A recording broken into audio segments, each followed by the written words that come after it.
It wasn't until I was around 17 that I actually picked up a guitar. And it was because my friend came over, he had a guitar, and he played Wish You Were Here by Pink Floyd. And he just, literally, he just did that. And I was like, oh my God, that's the coolest thing I've ever heard in my life. Are you living the life you chose? Are you living the life that chose you? Welcome to Kindred Spirits Unfiltered, the podcast where we have unflinching, unapologetic conversations about recovery, the journey through hell, and the coming out on the other side of it. These aren't comeback stories, these are the way back stories, the ones we all need to hear. I'm Cammy McFadden, and this is Unfiltered.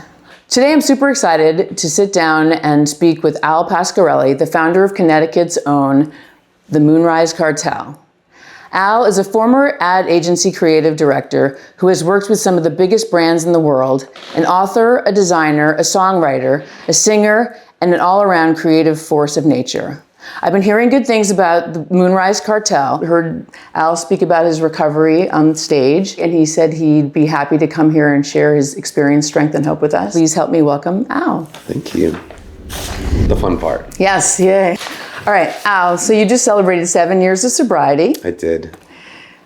Tell me about that. How has that been for you, your journey in recovery before? Sure. During? Yeah, it's interesting. Years keep coming and going, and I try not to, there are some years that I pay more attention to it than others. I've never collected any coins or done anything like that, but I quietly pat myself on the back as each year rolls by. That being in recovery is something that is an ongoing process of managing, Mm-hmm. So I think that, the time span where things become really difficult is different for everybody. Sometimes the first 3 months is super difficult for people. Sometimes the first 3 years is difficult for people. Everybody's journey is an individual journey. So for me, 7 years just passed. Still going strong. Happy to be doing more positive things in my life. Mm-hmm. Yeah. In the beginning, your childhood, how was your childhood growing up? And then your family, career, all that? Yeah, so I had an amazing childhood. That was like the greatest moment of my life was growing up in Norwalk, Connecticut. I grew up in Norwalk, Connecticut. I had the most loving family. I have plenty of songs that are written about my family and about my experiences with them. Went to Norwalk High School, went to UConn, graduated from UConn, and my mom and dad were just the most, I still have my dad, I don't have my mom anymore, but they've been the most supportive parents. I also have a twin brother, so there's two of me running around, although he's one side of the brain and I'm the other side of the brain. He's much smarter than me, and we have different types of smarts. And, my parents just instilled so many values of trying to be kind to people and to support people in their ventures. My parents were our biggest supporters. They always used to tell us that they were our safety net. And that's how I felt my entire childhood growing up. I felt like I had a safety net. And so I grew up and I went to work in the ad agency, and I worked for a company called Ogilvy and Mather. I was a creative director there for about 10 years. I worked on some really fun brands, and I'm glad that I got that experience. It flexed my muscles, my creative muscles, and how I approach different tasks and assignments, and it taught me about cooperation, and it taught me about being in front of people and presenting things in front of people. And so I got a lot of practice with things that would later on in life help me with like my music ambitions and things like that. While I was working at Ogilvy, my brain was very much overloaded and overtaxed. I was working all the time.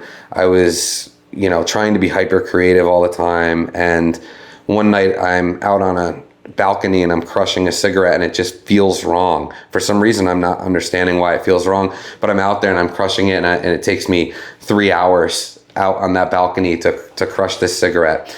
And I didn't really understand what was going on. But as the weeks went by, my head started to develop this story that if I did something the wrong way, and it could be anything, that somebody that I love was going to die. So they were going to either like have a heart attack or die of cancer, or in some way I was going to result in them passing away. And it spread on every kind of action that I could do. So if I was like turning a key or opening a car door or lighting a cigarette or anything that I was doing, any of those things could be contaminated. And it started to happen 24 hours a day. So I was ritualizing 24 hours a day, and I was running in and presenting to like, you know, the head of like Nike. And then I was running back to the bathroom to ritualize more and to try to keep people safe. And then I was running out and presenting to like the, you know, the Coca-Cola, and then I was running back into the bathroom, and it was very, very much a struggle to try to keep my work life going and be successful, and also keep people safe and not die. Mm-hmm. So I started to drink to kind of combat a lot of that stress and those feelings, and eventually it became too much. I had to take time off of work. I got diagnosed with obsessive compulsive disorder, a form of it called magical thinking. It's where you believe that your thoughts can create reality. And I went away and I sought treatment at a place called McLean. And they're wonderful people there. It did not help me that much. And that was like a really kind of sad moment for me, because I thought maybe, oh, they have the answer, and I didn't find it. So then I went searching further down into the bottle for the answer of how to feel better every night. And so over the years, drinking became more and more, to the point where I was drinking 24 hours a day. And my mother had been diagnosed with brain cancer, so right around that time. So that was a very difficult. We were flying back and forth to North Carolina trying to get her some help with immunotherapy kind of clinical trials. And it, you know, she passed away. It took 18 months. I was drinking the entire time. And when she passed away, she died in my arms, and like this tear fell down her cheek, and it hit me in the cheek, and that just broke me. And I started drinking nonstop every day. And so I was fortunate enough to because I was at that point having all the DTs and the tremors, and I was hallucinating things, spiders crawling all over me, all of this stuff. I couldn't sleep more than an hour without needing to wake up and drink. I was drinking close to 2 bottles of Johnny Walker a day. And the OCD's still in there. OCD's all the entire time. Yeah, it wasn't really helping them with it. No. It at that point, like, you know, there was a while where I would drink to put myself to sleep so that maybe I could not experience it for, 5 hours or something like that. But at that point, I was ritualizing in my sleep. I was waking up to drink more. I was shaking. I was running fevers, all the things. And so I got into Mountainside, which was a recovery place in Canaan, Connecticut. And I spent 40 days there, and eventually became sober. And it's been 7 years. Took all of that kind of energy and tried to reformat that into something positive that hopefully helps other people and helps myself. Mm-hmm. Yeah. And is your brother fraternal or identical? He's fraternal. Yeah, we look similar, but not identical. And does he have any struggles at all, or he has some other light divergencies, but it's nothing like mine. Yeah, yeah. But he's a numbers guy. He's super good with finance. He's super good with world situations, politics, investing, all of that kind of stuff. All the things that I'm not good at, he's very good at. He can help you, right? I plan on it. Right. And have. Yeah. And so alcohol was a great self-medicator. Was there anything earlier on that was like a first form of escape for you? Just so writing has always been an escape for me. I've always been a writer. So when I grew up, I would write stories, and when I started at Ogilvy, I started as a copywriter. I eventually picked up design and have become, very fluid in design, all the design platforms. But writing was always an escape for me, and it wasn't until I was around 17 that I actually picked up a guitar. And it was because my friend came over, he had a guitar, and he played Wish You Were Here by Pink Floyd.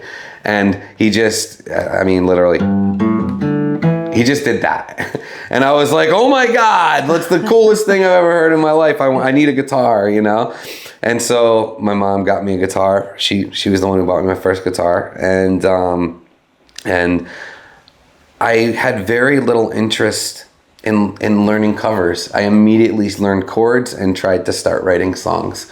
So I they were horrible. They were quite bad. But I immediately went into songwriting. Right. Yeah.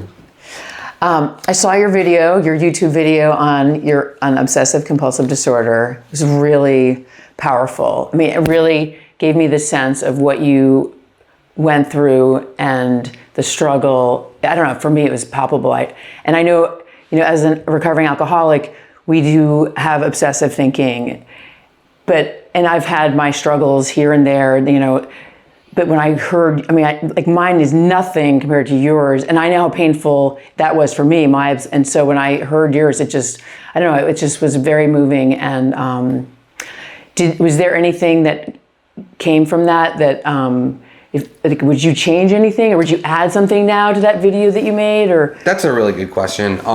So I would say a couple things. I think it has taught me empathy in spades. Mm-hmm. So when you suffer, you don't want other people to suffer, and it makes you a lot more patient with people. It makes you want to ask questions about why people are the way they are.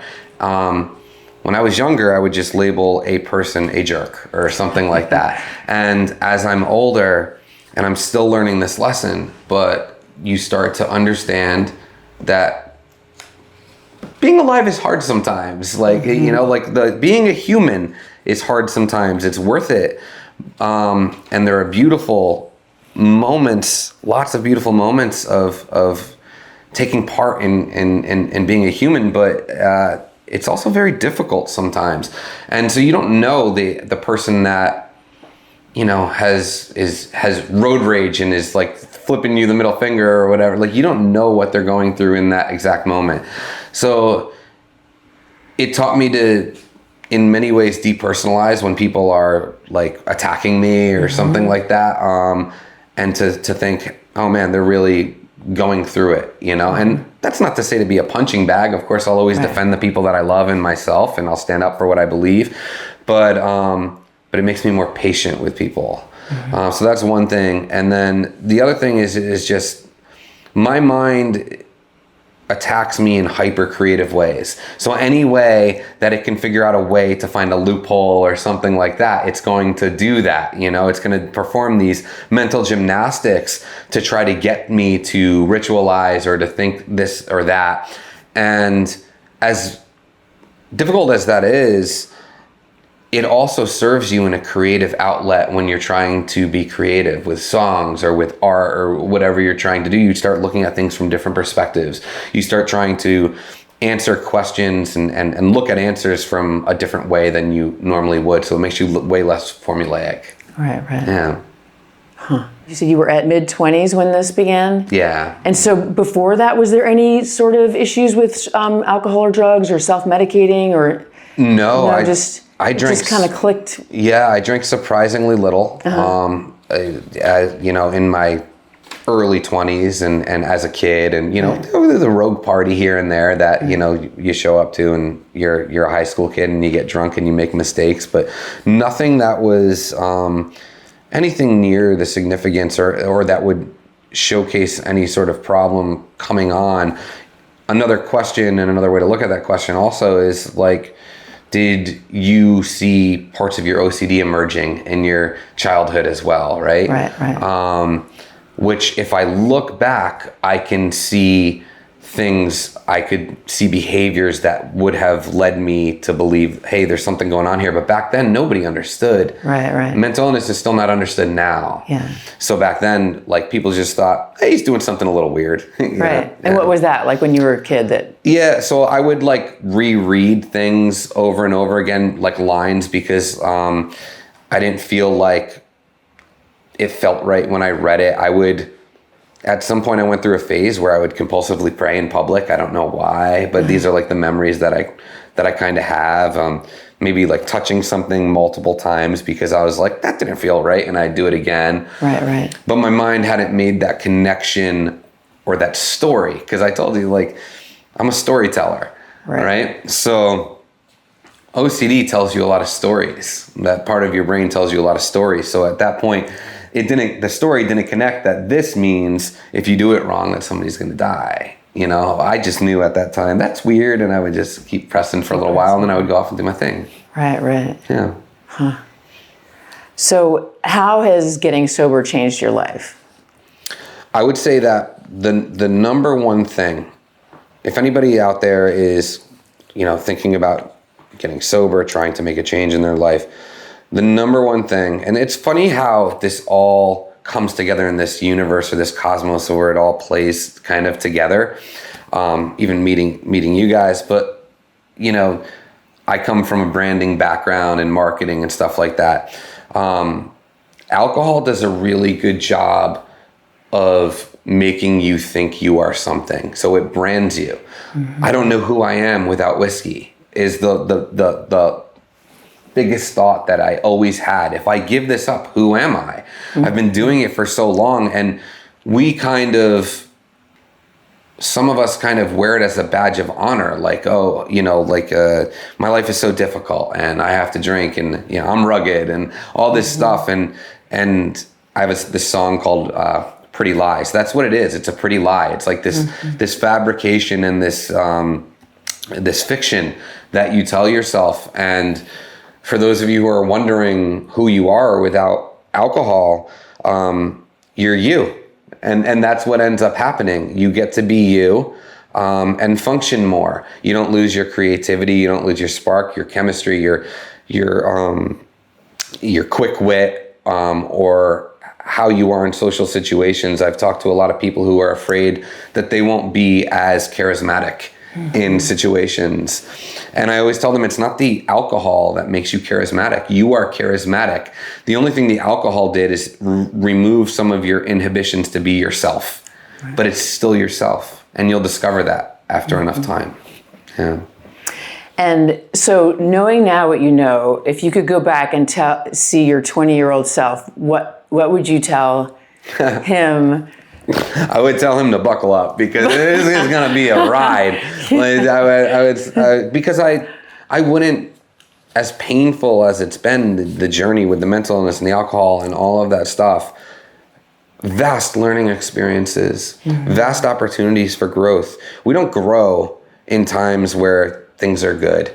We relax in times where things are good, and we appreciate. And those things are very important, to relax and to appreciate. Everybody needs to do both of those things, but it's not where true growth happens. True growth happens when we're faced with challenges. So I wouldn't change that, but I would tell him to buckle up. Mm-hmm. Yeah. And is there anything you do for, I don't know, some people meditate or exercise for your self-care? Yeah, so music is very much my self-care. I love strumming my guitar, and I'll be honest with you, it's not just the sounds or the occupation of the mind. When you strum your guitar, it vibrates, and you feel that. You kind of like pressed up against your body, and there is a meditation-like quality to that. So that is something that I certainly do. And then also I play a lot of chess. I tend to occupy my mind at night by playing chess. Yeah. Interesting. Yeah.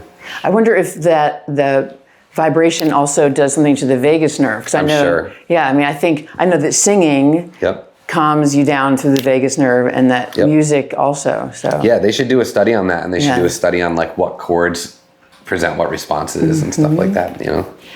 So, what was the first song that ever made you feel understood?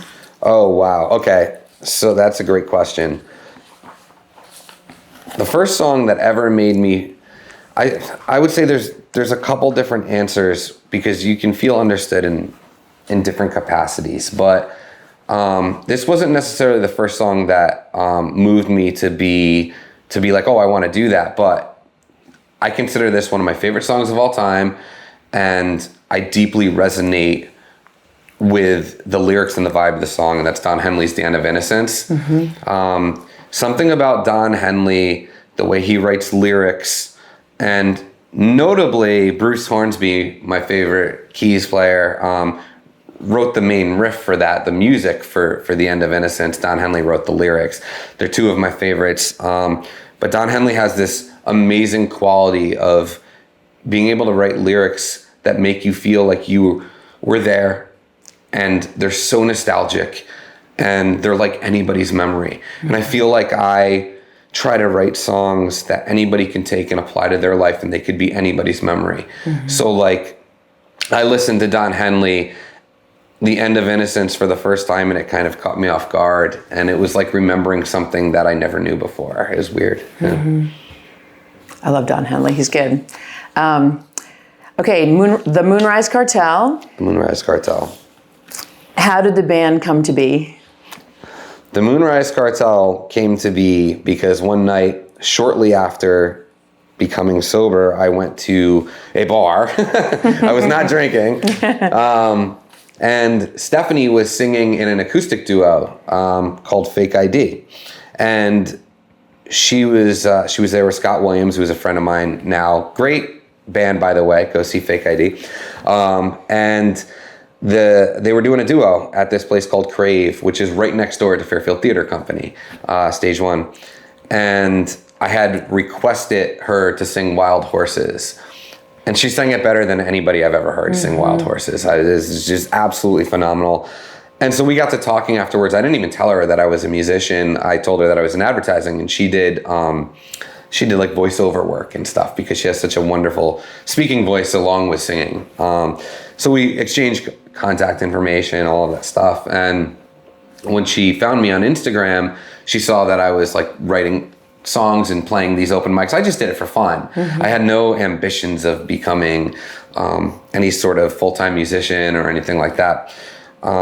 But she followed me, and she liked all my stuff, but I was I was just newly sober, and I was in a really difficult place. So like, I wasn't like really writing back to anybody. So she would comment on my like stuff, and I would just like not even see it or not write back or whatever. And I was supposed to have this gig at the Horseshoe Cafe. This is right before the pandemic happened, and it got canceled. That was like the last show that got canceled, and then we went into lockdown. So I spent lockdown just kind of writing songs, doing whatever I do. And once we got out, I went to go see Fake ID once, and then she came to my gig at the Horseshoe, which they put me on. This was the first show there when they reopened back up.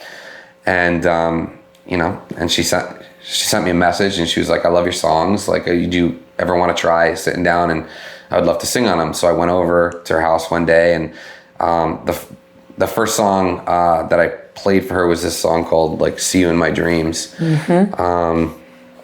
Interesting story behind that song, but she sang it, and I was just like, "That's not my song. That's your song to sing." And she sang it so beautifully. She does, definitely. Right, and so. Then we just, we picked up folks along the way, and the first person that joined us as a trio is a guy named Sean O'Reilly. He played keys and harp, and he's no longer with us because he does his own thing, and he's phenomenal. Go check out Sean O'Reilly.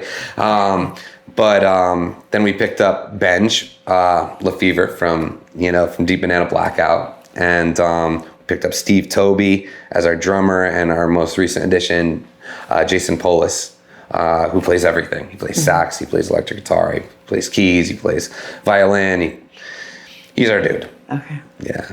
And what is the story behind "See You in My Dreams"? You said. Yeah. So this was during the trying to be sober, and I had just come out of a 5-year relationship. I had lost that relationship because of my alcoholism. She had a girl that I helped raise from 4 to 9.5.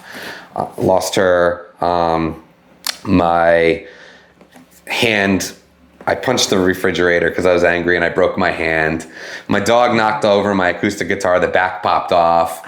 And so like I had all these like broken things. And one night it's like 3 a.m. and I'm watching this like vacuum infomercial, and I just tape my guitar back on, and I just had 2 fingers that worked in my hand because it was in a cast, and I just started like playing this this little.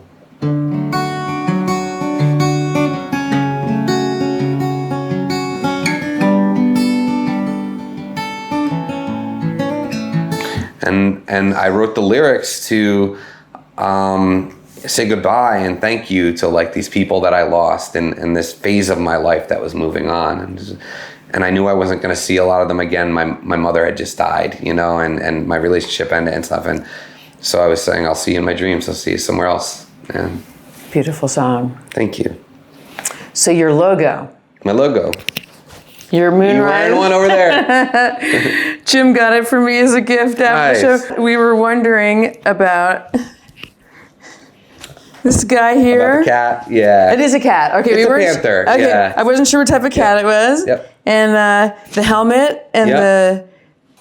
Yeah, so the thought process behind that is, well, the name's the Moonrise Cartel, and I am a nocturnal creature. I'm not an early riser, but I work very hard, and I work into the wee hours of the morning, and I'm nocturnal. So I made a panther. My life has been bumpy. I put a helmet on him so he doesn't get too hurt, you know? And the story of the name is that when Stephanie and I were trying to come up with the name, we simply each threw a bunch of single words in a hat, and she threw Moonrise into a hat, and I threw Cartel, and we kept picking them until we found a combination that we liked. Right. And the Moonrise Cartel is how that came about. Yeah. And you have a big dedicated fan following that organizes buses and whatnot. Tell me about that. We love them. We have the most wonderful fans. They're evangelical about our music, and it's very interesting. It's, you know, there used to be this thing with the Grateful Dead where people used to go to shows together, and they used to see each other at shows all the time. And you know, obviously we're a very itty bitty band in comparison to that, but you see that on a much smaller scale. And, you know, we'll get 300 people in a room, and, you know, people are making friendships, and they're traveling together, and they're doing things, and they're always emailing me about asking for lyrics, and they're super kind and thoughtful and just want to participate and help. And thank you so much to all of you who keep coming to our shows and telling your friends about us. We feel like they're part of our family. Yeah. I got that sense at the concert, definitely. Big crowd there. You were wearing a hat that said broccoli on it. What's the significance of the broccoli? So the significance emerged after, actually. So we were playing a food festival in Stamford, and there was a booth there from a company I believe was called Dig In, I think was the name of the people who had a food kind of booth there. But they had this one tent where all they sold were green broccoli hats. And I was like, yeah, that makes sense. So I brought a green broccoli hat, and I wore it all the time. And then our Cartel folk just started calling me Broccoli online. So now, like, I sign off things with a little broccoli emoji, and most of the time I'm wearing, although not today, but most of the time I'm wearing a broccoli hat, and we're trying to wrangle a couple more from the Dig In company. So it was something that started completely random, and because I loved the randomness of it, like an entire tent that just had green broccoli hats. I was like, that's for me. That's funny. Yeah. You also mentioned that you're writing a book. I am. Yeah. So I'm writing a surreal fiction novel. I like to let my mind go to bizarro places, but it's really interesting. I'm about 200 pages in. It's probably going to be somewhere around like 350 pages, I would imagine. But it's my time to really do all the weird stuff that I want to do. You know, talk about all the weird stuff. And it's about a guy who is stuck in a dream sequence, and he keeps jumping from dream to dream, and as it goes on he becomes more and more lucid, and what happens, I'm not going to tell you what happens, but it's about the fallout of becoming more lucid and gaining power, or thinking you have power over something when you don't. And there's reoccurring characters, there's people that break your heart, it is drama, surreal horror, coming of age. It's all of these things, and it's set on the kind of backdrop of 1980s American Midwest. Huh. Yeah. And when do you think you might have it finished by? I don't know. I'm gonna try to have it finished this year. That's great, yeah. This year, and then I'll try to do some publishing for it. But I really am enjoying the process, and I think it's some of the better writing that I've ever done. And it's just a different way to flex those muscles. And I do see like cross hatches happening. So like I've created like this spokesperson for the Moonrise Cartel named Randy or whatever, and he's kind of like a representation of one of the characters in the books. So it's like my universes are colliding. Right. Yeah. I've heard it's really cathartic to write novels or books like that, just to use your own experience. And yes. And you know what's really interesting is, and I find this works for songs as well, I don't ever try to think my way through songwriting or through the novel. I let it appear the way it wants to appear. There are stories and songs that want to be written, and they come out if you let them come out. Like as a songwriter, that's the best advice that I can give to somebody is at least in my process, I've always found the most authentic work comes through feeling my way through something rather than thinking my way through something. Mm-hmm. So if I have to sit there and strum chords until something strums a chord inside of me, that's what I'll do. But I won't sit there and be like, well, 1, 4, 6. Like I won't think my way through it. I will feel my way through it. And I find that these characters in these novels are writing themselves, and they're showing me who they are and what their world is like. Well, it's interesting. One of my questions was going to be, if your guitar could speak, what would it say? So it seems like some of that you might have answered, but I don't know. Yes, I think that's exactly right. I think my guitar wants to tell stories, and it's funny.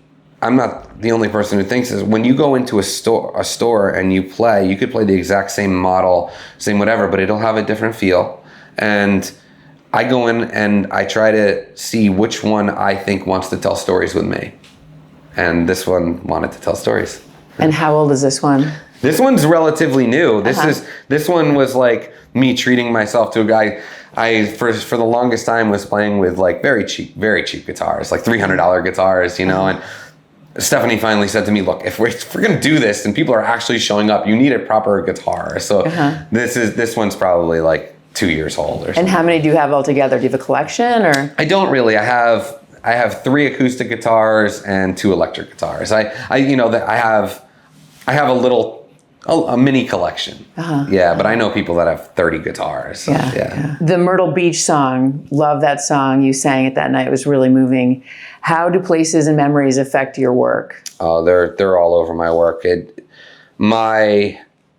It's really interesting. People write songs in different ways. So there are very brilliant songwriters that write like diary entries that it reads straight through like a diary, like a journal. And mine don't do that.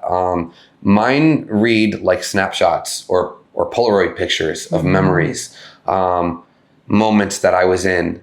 And it's funny because having so much stuff in my head from OCD, I've lost a lot of memories. So a lot of the stuff that I write about are the vivid memories and the flashes in my mind that I have, and that emerges in the way that the songs take structure. But it's all over my work. My family's all over my work. There is very few songs that I do not draw heavy inspiration on my own life and memories. So OCD affects your memory? It does. I think there's just too many things in there, and like it can only hold or bring to the forefront so much. And my childhood, I have vivid memories of glimpses and moments. And my childhood my parents gave me such a beautiful childhood. My dad worked so hard, and my mom raised twins, which good luck. And I have lots of good moments and memories still in there. But my brother, for example, remembers so much more than me. My friends like always talk about, from elementary school and junior high, all these memories that they have. And I don't remember any of them because my head has just been too filled with other things. Yeah. That makes sense. How about your spiritual journey? My spiritual journey has been an interesting one. So I was raised a Catholic. And part of, and I'm not going to make any sort of pro-con on organized religion or anything like that, but part of my struggles, so I told you that with OCD, I worry about killing people. Mm-hmm. It's really two main things. The first thing is killing people accidentally, of course. Right. The second thing is contaminating people's souls. So contaminating them spiritually. So growing up, like, there was a lot of difficult stories that I read or that were taught to me in Sunday school or something like that. And, you know, they're telling me about hell and they're telling me about evil and all of these things. And that later on presented itself in my obsessive thinking. Mm-hmm. So, but that being said, I do believe there is something bigger than us at play. Mm-hmm. I believe there is a universal consciousness, maybe, that we're all a part of. This is just my understanding of the world around me and how I make sense of the world around me. But I am very spiritual in that I believe we're all interconnected. We should treat each other well. And I think that, you know, if you look at religious texts, a lot of them say similar things. Mm-hmm.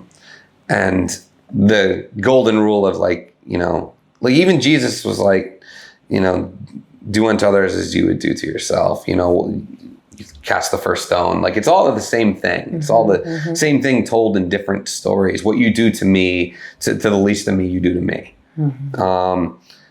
And I think what he was trying to say there, if there was any truth to him actually saying that, is that, like, we are all the same. So whatever you do to that person, you're doing to yourself. Mm-hmm. That's my understanding of spirituality. I believe there's a continuation of consciousness. I think there's something far greater than us that we're a part of. And it's almost bits of Buddhism, you know, drop in the ocean in the drop, right, kind of thing, kind of interspliced with many other worldviews. But yeah. Did you ever read the Celestine Prophecy? A long time ago, yeah. That was kind of that theory. Absolutely. I read the Celestine Prophecy. Yeah. I read Conversations with God. Mm-hmm. You know, I've read some Hindu text. I try, and I listen to a lot of Alan Watts. So if you're out there and you don't know where to start in your spiritual journey, go listen to Alan Watts. He doesn't tell you what to think. He just presents you options.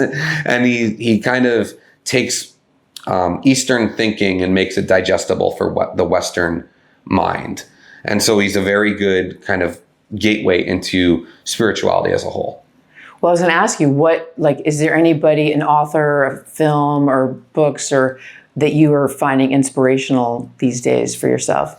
Yeah, I mean, so lately I've not so much for my art, but of music and stuff, but I've been listening to a lot of, I'm very into quantum physics.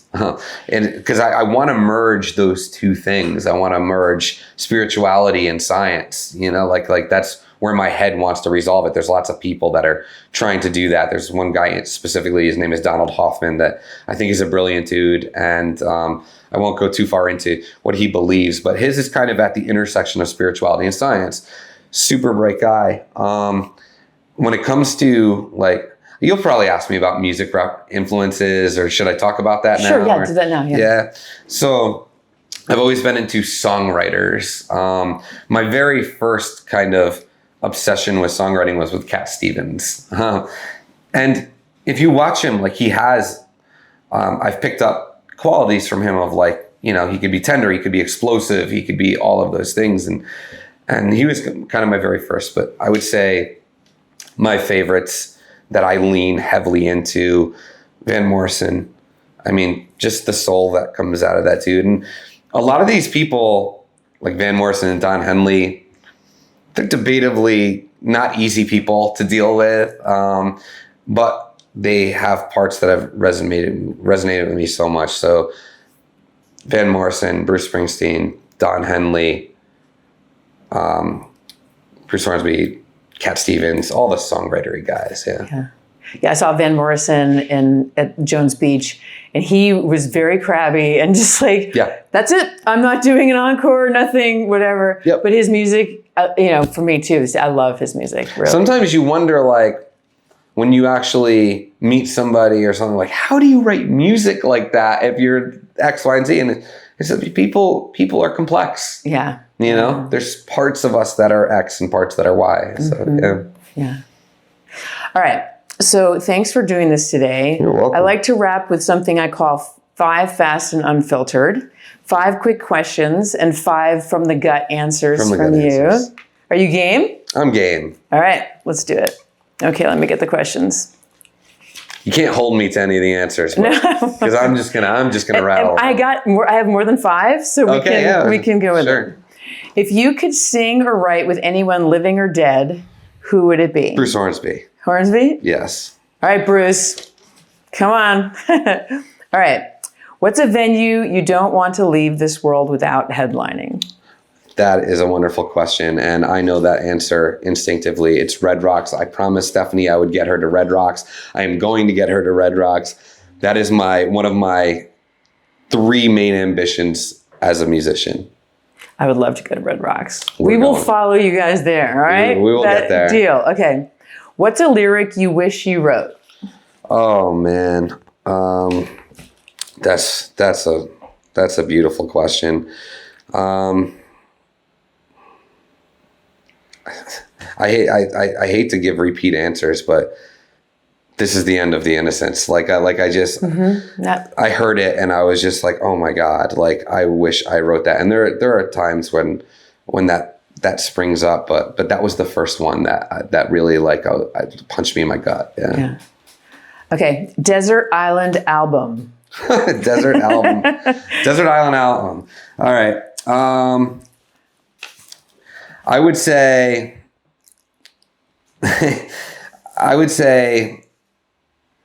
probably Nebraska by Bruce Springsteen. Okay. Yeah. I don't know that one. You do. Yeah. All right. Do you write in the morning or at night? I write in the morning at night. In other words, in the AM after midnight hour has passed. Mm-hmm. Like I write never in like 9, 10, 11 o'clock AM, but anywhere from 8 p.m. on, I'm writing all the time. Okay. Yeah. All right. What comes first, lyrics or melody? The melody comes first for me 95% of the time. So I traditionally just like start strumming something, and I'll just keep going, and I'll sing gibberish. So I'll just be like, I got nothing here. No, I don't. And like, I'll do that until something sparks. And then afterwards, I'll go write the lyrics I want to write to it. So it's almost meditative. It is. Finally comes up to you. Yep. What are you most looking forward to? What am I most looking forward to in life? Yeah.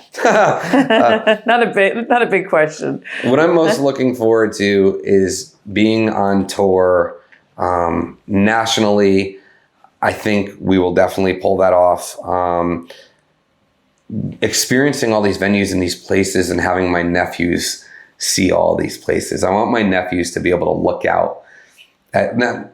I have no delusion that we're going to be playing Madison Square Garden or anything like that. But places like Red Rocks or something, I believe are at some point achievable for us. And to have my nephews to be able to look out and see that on stage is what I look forward to most. And how old are they? Right now, they're 4 and 5. Okay, yeah. Cool. Yeah.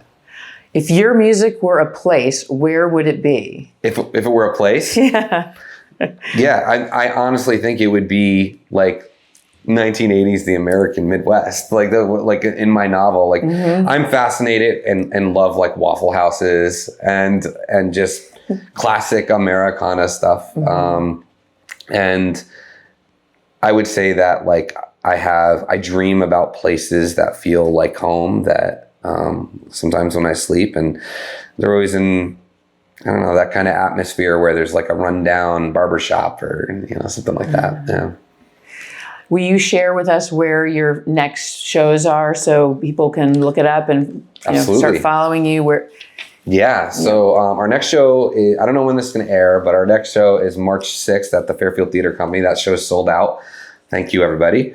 And then April 9th, we would love to get many people over to Daryl's house. So Daryl Hall from Hall & Oates owns a place called Daryl's House. It's in Pauling, New York. It's April 9th. It's a Thursday. We know that's difficult, but we're going to put on an amazing show. Please come see us at Daryl's house.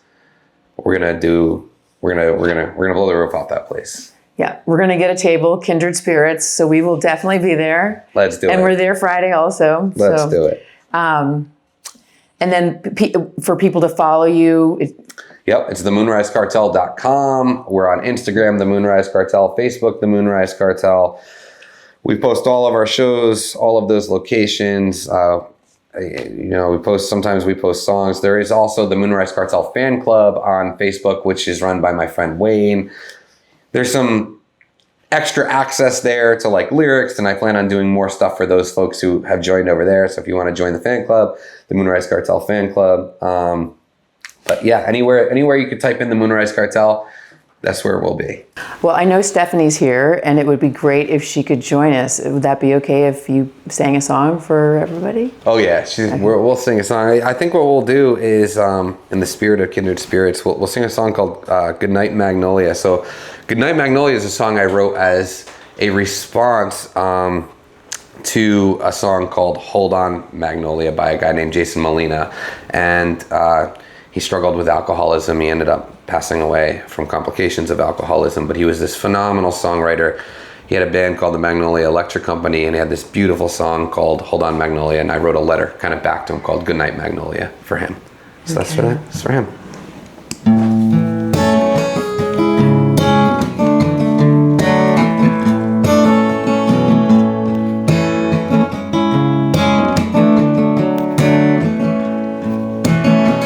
Good night, Magnolia, and I'm sorry for what you lost. I know the price you paid wasn't nearly worth the cost, but the buyer must beware, the way it hurts ain't ever fair. Good night, Magnolia. Good night, Magnolia. Every place you went was hard, 'cause our thoughts go always with us, no matter where we are. And you never kept the score, winning someone else's war. Good night, Magnolia. All the love you had to give, all the life you had to live, is leaking out like a sieve. Good night, Magnolia. Good night, Magnolia. I feel my time is drawing near. I could hear the ones before me whisper in my ear, and I know that I'm alright, but sometimes it's only fear. Good night, Magnolia.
Thank you. Wow. Oh my God. It really brings tears to my eyes. Thanks, guys. My recent loss, but definitely beautiful. Anyway, so we will see you all at Daryl's. We'll see you at there. April 9th April in 9th. Pawley, New York. And then we'll see you Friday actually also. So we'll be seeing you twice. Thank you so much for joining us. It's really Thank you wonderful. for having us. I really love appreciate this, what you're doing here. Oh, it's great. I'm really hoping to rally the troops and get people out to, have fun without drinking and drugging, and just know that it's possible. And even if it's just for one night, if people want to join us, they don't have to be in recovery. It's just people who are sober curious or sober whichever, and just trying to have people learn that it's doable. It's an amazing initiative. So happy to be here with you guys. Thank you. Thank you too. All right. All right. See you soon. Thanks. Look at you, you made it up.